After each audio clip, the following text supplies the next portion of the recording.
Globalization is making the rich world even richer, but billions are locked out. They're living on the edge between the rich world and the poor. They face tough choices if they want to join the party. You would think that as countries become richer, most people become better off. But in one of the world's most successful economies, up to half the population run the risk of being left behind, unless, like one young woman, they make some awkward decisions.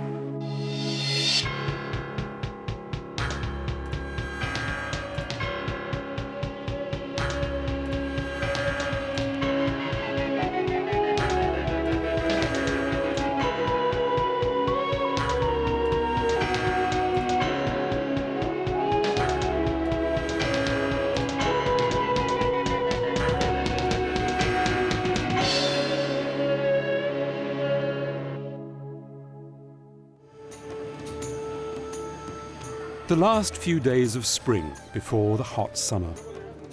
Tourists are still arriving by the thousand to see the Taj Mahal, built by an Indian emperor in memory of his beloved queen.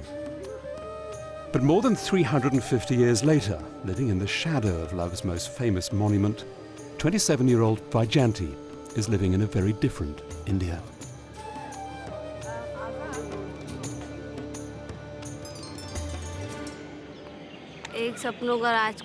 I had thought the prince of my dreams would come and take me away.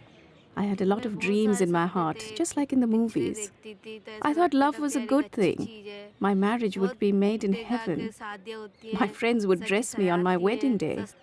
I had all these hopes. But now I think of love as a betrayal. What happened to you?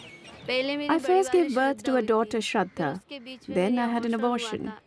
My in-laws got it done forcibly. The astrologer had predicted that I would have 5 girls. So with that in mind, my mother-in-law forced me to have an abortion. The third pregnancy was also a girl. They insisted I abort the fetus, but I refused. I came back home to my mother. My mother asked what the matter was. I told her they wanted a son. I said that I would give birth to my daughter. For us, women are symbols of strength, like the warrior queen of Jhansi. I saved her, and today she is alive.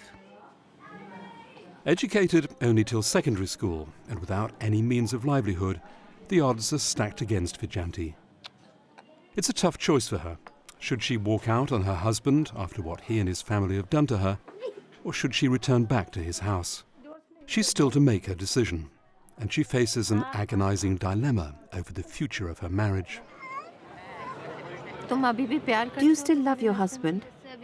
Yes, I still love him. I would like to go back to him. I asked him to come over, but instead he said, "Give me a divorce." I said, "How can I give you a divorce when we haven't discussed anything?" I said, "I will not let you off so easily. You have spoilt my life, and I will not let you ruin someone else's. Now I'm living like a widow. What will happen to my life?" Fetal scans to make sure the next child is not a girl is an illegal but common practice in India today. Figures suggest that around 1 million girls are being aborted every year due to sex selection. Experts warn that the next census could reveal a shocking gender imbalance. So, is India really a country where young girls have a stake in the future? Vyjanthi's taken the first step in finding out, filing a criminal case against her husband and in-laws in court. They deny illegal abortions or sex selection. She's unsure whether to press on. Tell me, Vyjanthi, would you like to compromise with such a murderer? Yes and no. I'm not sure. How can you say such a thing, being a woman? You're ruining your life like this. Your mother and brother are supporting you, and with their help, you should have the courage to stand on your feet. Can you do that? When I see their support, I do feel I can go ahead.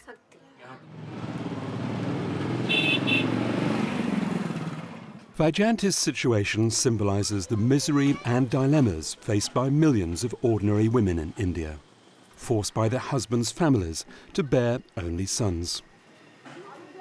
Despite huge economic constraints, Vyjanthi's own family have backed her fully, unusual in most traditional homes. In India, everything is veiled in hypocrisy. They show devotion to a stone idol, but not a living woman. They consider stone idols as goddesses. They offer them flowers and pray to them. But living women they consider to be nothing, even though they're the ones who give birth to future generations and nurture them.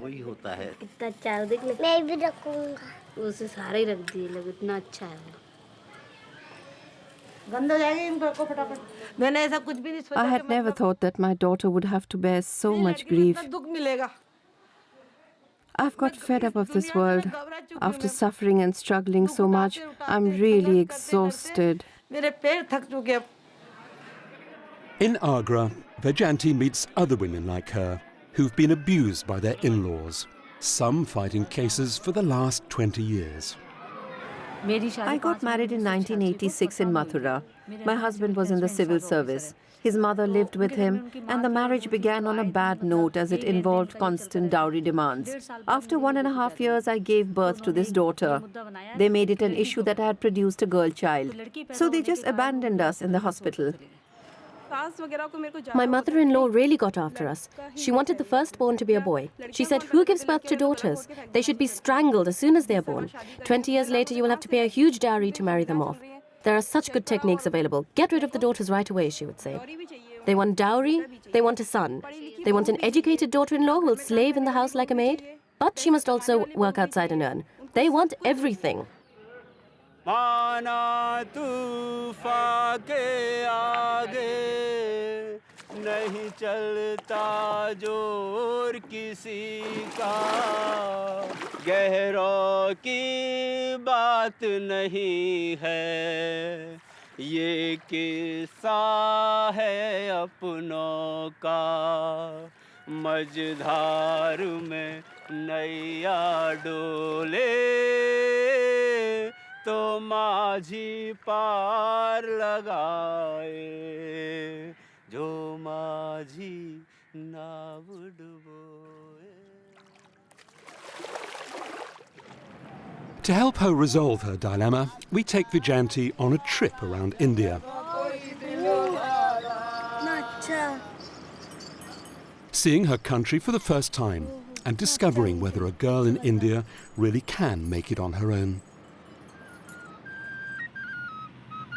Her first stop, New Delhi, capital of the brave new Indian economy. A shy girl who's never really travelled anywhere before, Vyjanthi soaks in the sights and sounds of the city and enjoys the anonymity.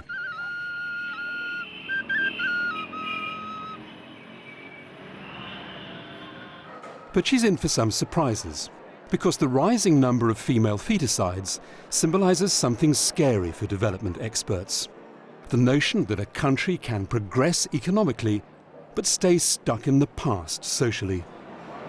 They say it's a metropolitan city, but it's not metropolitan. These malls have come up, people will wear good clothes, wear good jewelry, they'll have the best of bags, but the thinking right here is still orthodox. So it doesn't make any sense. We got together a group of Delhi residents to meet Vyjanthi and compare experiences. My sister-in-law has both a son and a daughter. That's why I wish to have a son this time. Then we'll have a complete family. A son and a daughter is considered complete, but 2 girls don't make a complete family. There is also pressure on me. Women are suppressed whether they are working or not. If a woman comes home late from work, definitely she'll be asked why she's late. But if a husband is late, no one questions him. If the woman is tired after work, there's no one to attend to her needs. But a husband expects that he is served a glass of water the moment he steps in. If a wife doesn't make a cup of tea with her own hands for a husband, she's of no use. She's completely useless. Out on the streets of Delhi, it's time for Vyjanthi to meet other women from India's villages. They've arrived here without any resources to join the migrant workforce. It's a daily struggle for them. Their conditions aggravated by corruption and a booming economy that's left the poor in the lurch. Where have you come from? Jhansi. All the way from Jhansi? I've come here to work. Are there no jobs there? No, there's a drought in the village. How much do you earn? Barely 100 rupees a day. There are even darker realities in Delhi. The sex ratio in India's capital is the most distorted in the country, 821 girls for 1,000 boys born. And disturbingly, it seems that the wealthier the family, the more determined to screen out the girl fetus. Vyjanthi checks this out at one of the many ultrasound clinics. She pretends she's pregnant and wants to know the sex of her child. This is the story she comes back with. You just visited the clinic just now. Did they say they'd do the sex selection test? They denied doing it here, but said, we will give you another address. They asked what my problem was, and I said, I'm 3 months pregnant. They asked where I was from. I said, I'm from Agra. So I came to get the test done here. But they said it's not being done here. He said, I'll give you the address. Then he said, it's an offense to do this and we can be fined. But if you go to the address we have given, they will charge 5,000 rupees. Then he said, if they don't do it there, then I will give you a pill with which 100% I guarantee you, you will have a son. I will give you that medicine for free.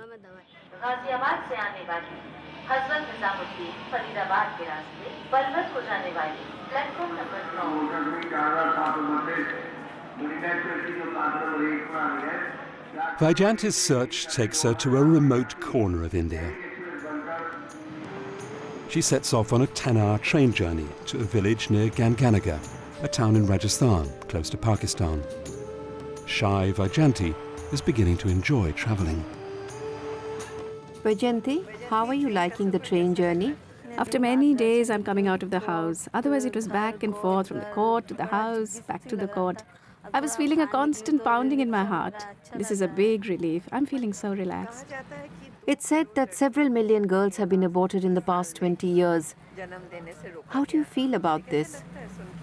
I'm very frightened. When girls are killed at this alarming rate, where will they come from? I'm really horrified. Where will the girls come from? Vyjanthi has travelled all this distance by rail and road to meet an exceptional woman, Jasbir Kaur, who refused to abort her triplets, all girls, despite pressure from her husband and in-laws. 14 years on, she has 3 confident and beautiful daughters and works as a nurse. After the ultrasound, I was told I had triplets, and that too 3 daughters. The lady doctor said, "We can help you have an abortion." That day itself, I made up my mind that I would not abort. Day and night, I recited the Sukhmani Sahib from our holy book. I prayed that my girls would be born healthy without any deformity. My husband used to harass me and beat me. He believed that I would continue to stay with him. I said to him that I could manage on my own. Jasbir isn't just another victim. She's a woman who's made a life on her own. And she's perhaps a role model for Vyjanthi.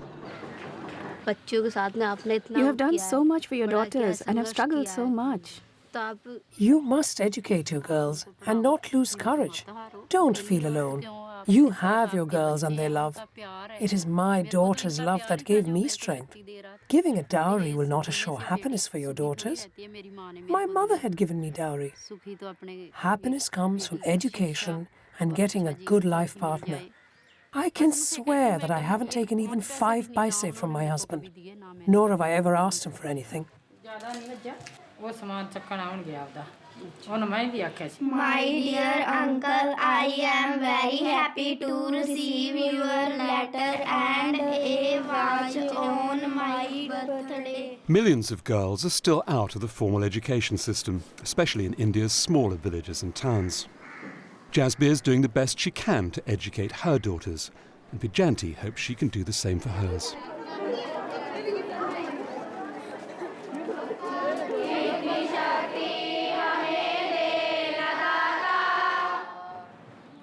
What do you want to be when you grow up? Doctor. And you? Doctor. The village girls that come here are getting to learn a lot. Their knowledge in computers is increasing. Nowadays, computer literacy is a must in most jobs. All the girls want to learn more and more.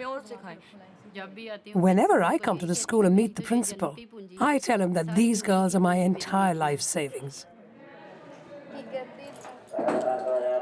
Time to say goodbye to the triplets and to their mum. Vyjanthi has a gift, a model of the Taj Mahal for the girls to remember her by. And she invites them to visit the real Taj Mahal.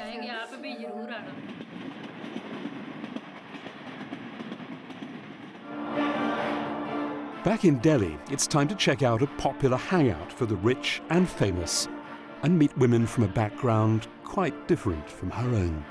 It's the first time the girl from the Taj Mahal has entered a discotheque. My husband passed away. It's going to be 4 years and I have 2 daughters. I started working. I started taking care of my dad's travel agency.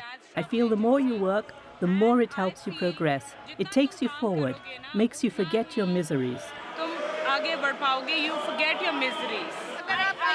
If you come out of Agra and go somewhere else and meet different people, it will be good for you. I have come out of Agra now on this trip, and I'm really loving it. If you liked it, that's good. You must learn to be happy for yourself. It's like a lotus. The more you open up, the more people are going to love it. Will you dance? Yes, we will make her dance.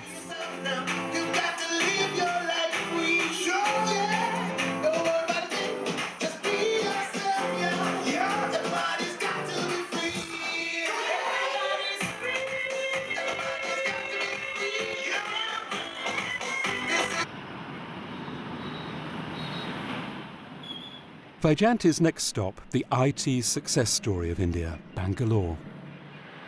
Over a third of the workforce in the IT sector are women.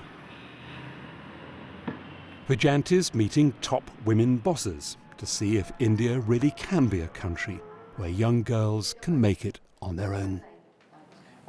You're in a top position today. Did anyone try to prevent you from moving up? In fact, in India, what I found is at a peer group level, that is senior management people, we've never had a problem where some of the seniors would actually come in and say, you're not fit to be at this particular role. It has always been youngsters, young boys, with 3-4 years experience who come back to you and say, so what are your qualifications and why are you here where you are? I found there were people who were not necessarily comfortable with women being more assertive or aggressive. The same behavior which would have been accepted in my male colleague, I was asked to tone it down to be more gentler in my style of working. So you actually create a new way of working to be successful. My main concern now is how to educate my daughters in this environment. It is of utmost importance that your girls are educated and able to stand on their own feet. Whether they marry or not, whether they have children or not, they must be strong. Strong रहेंगे.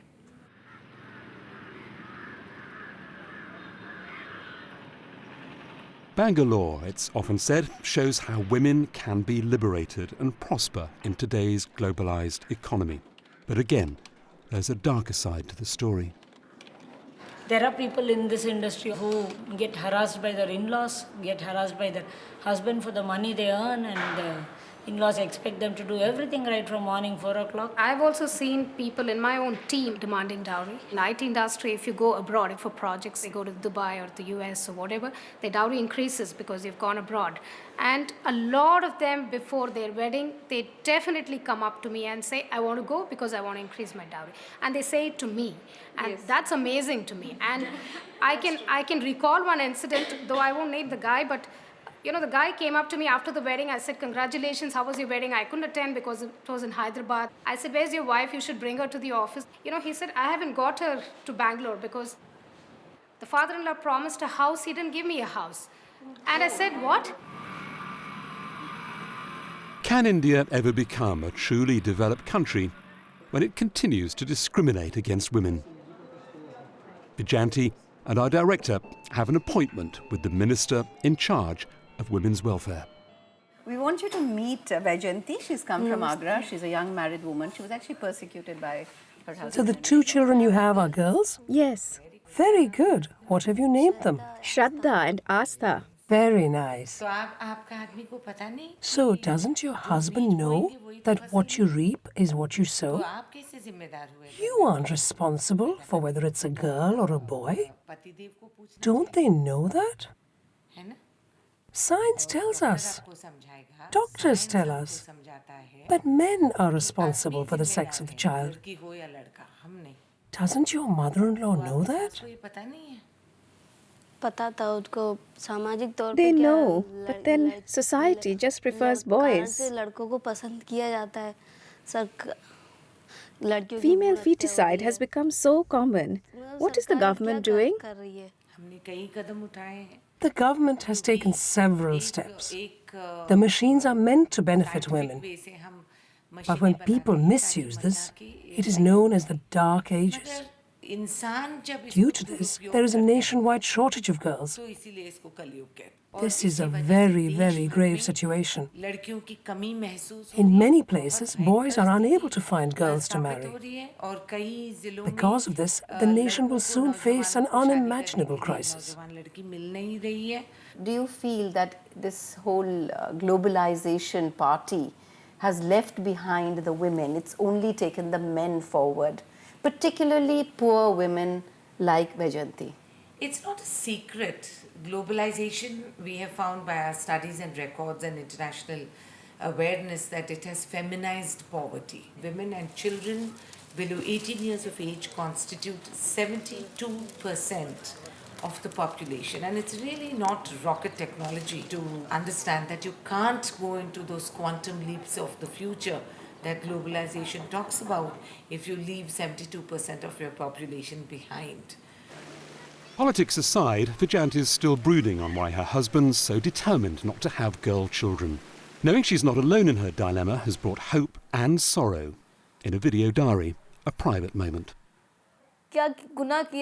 What crime had I committed by producing 2 daughters? Had I committed such a huge crime?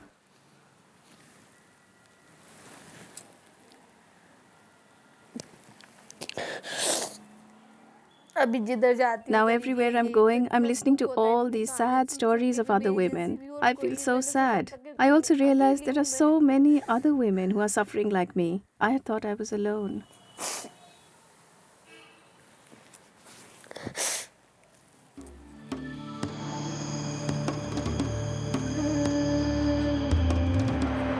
May have the kind of the last mile.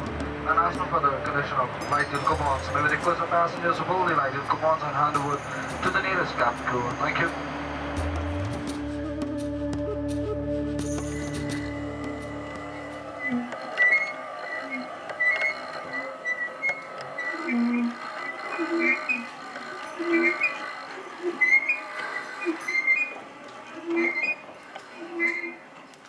How far back in Indian history does discrimination go?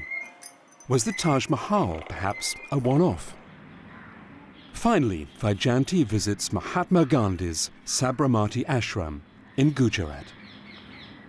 Gandhi had a different vision for Indian women. He inspired them to play a major role in the Indian freedom struggle.